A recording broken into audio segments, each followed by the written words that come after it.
Congress party అధికారంలోకి రాకముందు వేసుకున్న అప్పుల కంటే డబల్ అప్పులు ఉన్నాయి. తెలియకుండా దాన్ని ఏమంటారు బల్ల కింద దాస్తారు కదా ఉండమ్మా, దాచిపెట్టి ఇప్పుడు ఒక్కొక్కటి తీస్తుంటే వస్తానే ఉన్నాయి అప్పులు. ఇంకా అప్పులు 85,000 కోట్లు, 90,000 కరెంట్ అప్పులు అంటారు. మన సివిల్ సప్లై ఉత్తమ్ కుమార్ రెడ్డి గారు ఇది 20,000 కోట్లు దాంట్లో అప్పు అంటారు, దీంట్లో అప్పు అంటారు. ఈ అప్పులన్నీ ఎక్కడికి వెళ్ళి అవుతుందో తెలియదు. అంటే ఒక చెరుకు గడని తెలంగాణ రాష్ట్రం వచ్చినప్పుడు ఒక మంచి చెరుకు గడ, పాకానికి వచ్చిన చెరుకు గడను ప్రభుత్వంలో చేతిలో పెడితే వాళ్ళు ఇప్పుడు నాంపల్లి దగ్గర చెరుకు రసం పిండిది ఉంటాయమ్మ, పిండి పిండి పిండి మళ్ళీ తీసుకొచ్చి మళ్ళీ పెడతారు. ఒక బొట్టు వచ్చేదాకా పిండేస్తారు. పిండి పిప్పు ఉంటుంది, ఆ పిప్పు మా చేతిలో పెట్టారంట. దాన్ని ఇప్పుడు మళ్ళీ చెరుకుగడ చేస్తుంది గవర్నమెంట్. మళ్ళీ చెరుకుగడ చేసి తీరుతుంది. బ్రహ్మాండమైన పరిపాలన చేస్తారు. నంబర్ 1 పరిపాలన చేస్తారు. భారతదేశంలో నంబర్ 1 రాష్ట్రంగా తెలంగాణ ఉంటుంది, ఉండబోతుంది. ఇందులో డౌటే లేదమ్మా. రేవంత్ రెడ్డి గారు చెప్పినట్టు మాది సీఎం పరిస్థితి ఎలా ఉంటుందంటేనండి, గుంపు మేస్త్రి పని మాది అని చెప్పని.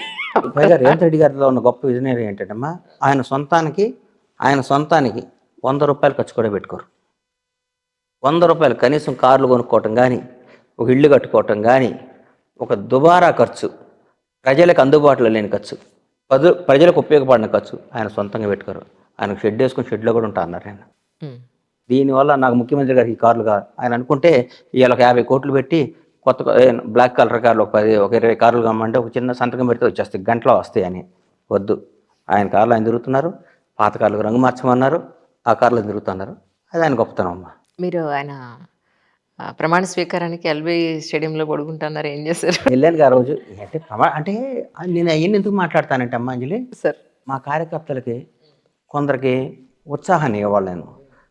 కొందరు గెలుస్తా గెలవదా భయం ఉంటుంది. సో ఒక బూస్టప్ ఇస్తారు మీరు. బూస్టప్ కాదు, ఎందుకు భయం ఉంటుంది? భయం పట్టాను అవతల వాళ్ళు మేము వచ్చేసాం అది ఎంత, అది ఒక పార్టీ అయినా, వాళ్ళు మనుషులైనా, వాళ్ళ నాయకులైనా చిచ్చా చిచ్చి అంటుంటారు. కానీ కూడా పాపం కొందరు ఏమంటారంటే, ఎందుకు నా ఇంట్లో వాళ్ళు కూడా గెలుస్తుంటావు అంటుంటే వాళ్ళు. అట్లాంటి వాళ్ళందరూ మేము గెలుస్తున్నాం, మంది గెలుస్తుంది, కాంగ్రెస్ పార్టీ అధికారంలోకి వస్తుంది, రేవంత్ రెడ్డి గారు ముఖ్యమంత్రి అవుతున్నాడు, కాంగ్రెస్ పార్టీ పరిపాలిస్తుంది అని చెప్పడానికి మనం బూస్ట్ ఇవ్వకపోతే, తిన్ లైన్లో కొందరు ఉంటారు మోటార్స్, వాళ్ళు డెసిషన్ తీసుకోవాలి. మా కార్యకర్తలు బలాన్ని చేకూర్చాలి. ఒరే బాబు లాస్ట్ టైం బ్లేడ్తో కోసుకుంటా అన్న, అది పెద్ద సెన్సేషన్ అయింది. నాకు తెలుసు ఎలక్షన్ దగ్గరికి వచ్చేటోడికి ఇదేమో తేడా వస్తుంది అనుకున్నా. కానీ మనం మన పార్టీని, మన అమ్మ, మన అమ్మ ఎప్పుడు గెలిచిద్ది అనుకోవాలి. మనం ఎప్పుడు ఈసారి నేను ఒక 3 నెలల ముందు నుంచి మినిమం ఒక 6 నెలల ముందు కూడా నేను ఈసారి కాంగ్రెస్ వస్తారా ముఖ్యంగా మా విలేజెస్లో జనం బ్రహ్మరథం పెట్టారు కాంగ్రెస్ పార్టీకి. కాంగ్రెస్ పార్టీ తెలంగాణ ఇచ్చిన పార్టీ. 10 సంవత్సరాల పాటు మాకు అధికారం దూరంగా ఉంది. వాళ్ళు ఎన్నెన్నో ఊరికి మొత్తం 3D సినిమా చూపించారు జనానికి. ఇది చేసాం అని. ఎక్కడుందండి? ఎక్కడుంది దోపిడీ?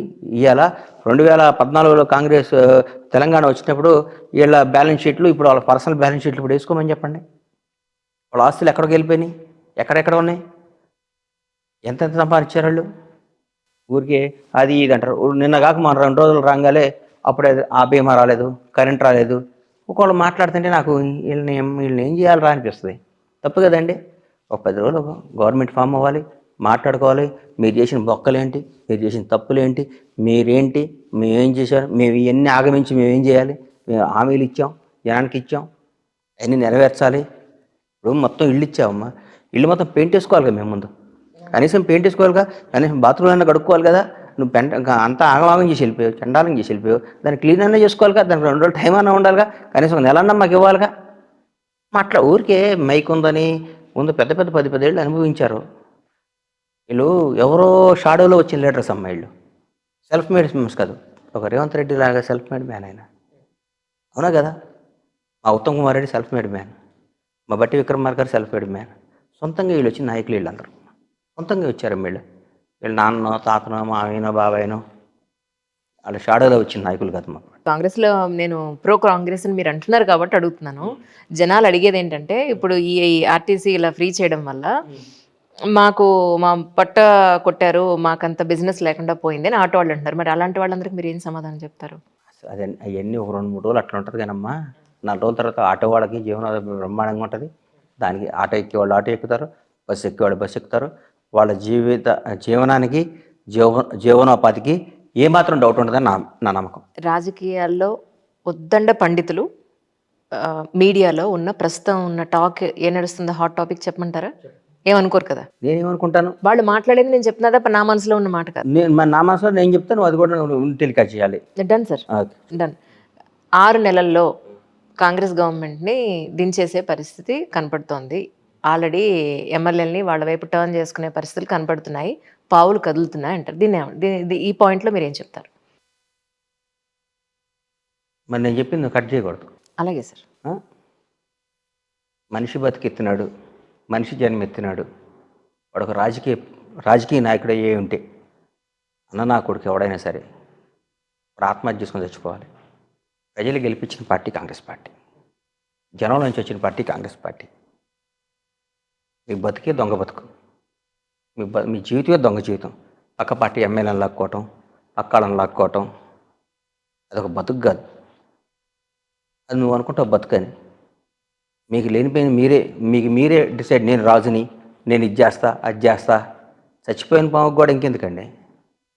చచ్చిపోయిన పాము బతుకుద్దా? బతుకుండగా పాము అంటే భయపడతారు, చచ్చిపోయినా కూడా భయపడతారా పాముకి? కాదమ్మా, నాకు పాము వస్తుంది మీదకి, అమ్మో బతుకుంటే భయపడతాం, తప్పుకుంటాం, ఎందుకు రా బాబు కాటేస్తుందని. చచ్చిపోయిన పాము తొక్కుతాం ఇంకోసారి వెళ్ళి కసిదీరా. అది చచ్చిపోయిన పాము గురించి డిస్కషన్ ఎందుకు? రాబోయే 10 ఏళ్ళు మినిమం కాంగ్రెస్ ఉంటుంది. రేవంత్ రెడ్డి గారు నాయకత్వంలో కాంగ్రెస్ పార్టీ రాబోయే 10 సంవత్సరాలు కాంగ్రెస్ ఉంటుంది, రాసుకోమని చెప్తున్నా. Note down. ప్రతిరోజు బలపడతాం, ముందుకెళ్తుంది. ప్రతిరోజు అందుబాటులో పనిచేస్తుంది. ప్రతిరోజు జనానికి చేరువైన పార్టీ. జనం, తెలంగాణ ప్రజల ముఖంలో కళ కనిపిస్తుందమ్మా. ఈరోజు స్వాతంత్రం వచ్చి పిట్టలు ఎగిరినట్టు ఎగురుతున్నాయి పక్షులు. బోన్లోంచి బయటకు వస్తే ఎట్లా ఎగురుతున్నాయి పక్షులు అట్లా ఎగురుతున్నారమ్మా. ఉత్సాహంతో ఉరకలేస్తుంది. అంతేగాని ఊరికి చచ్చిపోయిన పాము కూడా నేను బతుకున్నాను బిల్డప్ ఇస్తే ఎట్టా? చచ్చిపోయిన పాము గురించి మాట్లాడటం వేస్ట్. ఇదే పరిస్థితి కర్ణాటకలో కూడా ఉంది. కర్ణాటకలో కూడా గవర్నమెంట్ అగమే గోచరంగానే ఉంది అనేది గుర్తుపెట్టుకోమ్మా. రేపు జరగబోయే పార్లమెంట్ ఎలక్షన్లో తెలంగాణలో 15 సీట్లు 100% కాంగ్రెస్ గెలవబోతుంది. 15 సీట్లు 100% కాంగ్రెస్ గెలవబోతుంది. మళ్ళీ ప్రిడిక్షన్. ఒక్క సీటు తగ్గితే నువ్వు నన్ను అడుగమ్మా, నేను 17 అనొచ్చు. నాకు 2 సీట్ల మీద డౌట్ ఉంది. ఆ 2 సీట్లు కూడా నేను చెప్పలేకపోతున్నా. 15 సీట్లలో కాంగ్రెస్ పార్టీ గెలిచి ఇస్తుంది.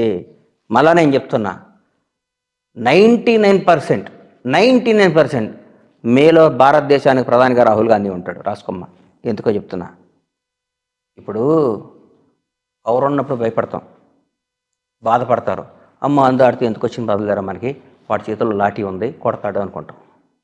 ఒక్కసారి వచ్చినాక ఈసారి జనం గుండెల్లో దక్షిణ భారతదేశం, ఉత్తర భారతదేశం ప్రతి ఒక్క భారతీయుడు కాంగ్రెస్ పార్టీకి అవకాశం ఇవ్వాలని రెడీగా ఉన్నారు. ఇప్పుడు వాళ్ళు ఎన్ని మ్యాజిక్లు. ఆఖరికి ఆ పార్టీ నాయకులు కూడా పేరెత్తనం. ఆ పార్టీ నాయకులు కూడా, ఆ పార్టీ ముఖ్యమంత్రులుగా ఉండిన వాళ్ళు కూడా ఈసారి మా పార్టీ ఓడిపోవాలి, కాంగ్రెస్ గెలవాలని కోరుకుంటున్నారు. నెక్స్ట్ నా లెక్క కరెక్ట్ అయితే, నేచర్ మీద నాకు నమ్మకం ఉంది, భగవంతుడి మీద నమ్మకం ఉంది, రాహుల్ గాంధీ భారతదేశాన్ని ప్రధాని కాబోతున్నాడు. మీద గుర్తుపెట్టుకో. Note down, right, note down. Rahul Gandhi అనేవాడు భారతదేశం ప్రధాని కాబోతున్నాడు, అంతే. మొన్నటి వరకు బీఆర్ఎస్ ఉన్న రోజులు రియల్ ఎస్టేట్ ఒక భూమిలో సాగింది. ఈ 4 రోజుల్లో తగ్గి పడిపోయింది. ఇప్పుడు అదే అంటున్నారు కదా. అదే చచ్చిపోయిన భూములు మాట్లాడితే కదమ్మా.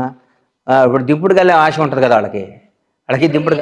అమ్మా ఒకటి గుర్తుపెట్టుకోమ్మా, బీఆర్ఎస్ పార్టీ ఎప్పుడు వచ్చినాక ఎప్పుడు అధికారంలోకి రాలా, ఎప్పుడు గెలవదు కూడా.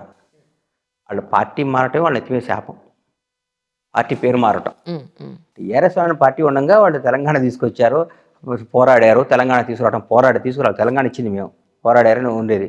పార్టీ మార్చారు, పేరు మారంగా వాళ్ళు కథం, వాళ్ళ చరిష్మ పోయింది. కొన్ని కలిసి వచ్చినాయి వదిలేయకూడదమ్మా.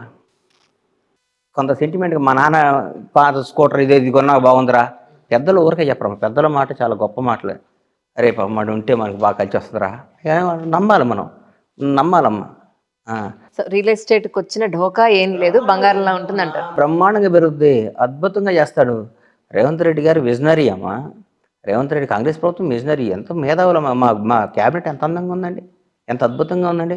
రేవంత్ రెడ్డి గారు, బట్టి విక్రమార్క గారు, ఉత్తమ్ కుమార్ రెడ్డి గారు, సీతక్క, మా కొండా సురేఖమ్మ, శ్రీనివాసరెడ్డి గారు, అద్భుతమైన చదువుకున్న అమ్మ శ్రీధరబాబు,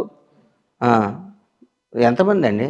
పొన్నం ప్రభాకర్ గారు, ఎంత బాగుంది అసలు ఎంత బాగుంది అసలు. తుమ్మల నాగేశ్వరరావు గారు, రాజకీయ ఉద్దండుడు. ఎంత ఎంత చక్కని క్యాబినెట్ ఇది. ఇంతకుముందు క్యాబినెట్లో పేర్లు వచ్చా అసలు? ఎవరైనా పేర్లు తెలుసా? ఎవరైనా మాట్లాడేవాళ్ళ? క్యాబినెట్ మీటింగ్లో ఎవరైనా మాట్లాడేవాళ్ళమా? మంత్రులు మాట్లాడంటే పర్మిషన్ అప్లై చేయాలి. అప్లై చేసి సార్ మీరు మాట్లాడమంటే మాట్లాడాలి, లేకుంటే వాళ్ళే మాట్లాడాలి. ఇంకోళ్ళు మాట్లాడేవాళ్ళ చెప్పండి, నిజం చెప్పండి మీరు.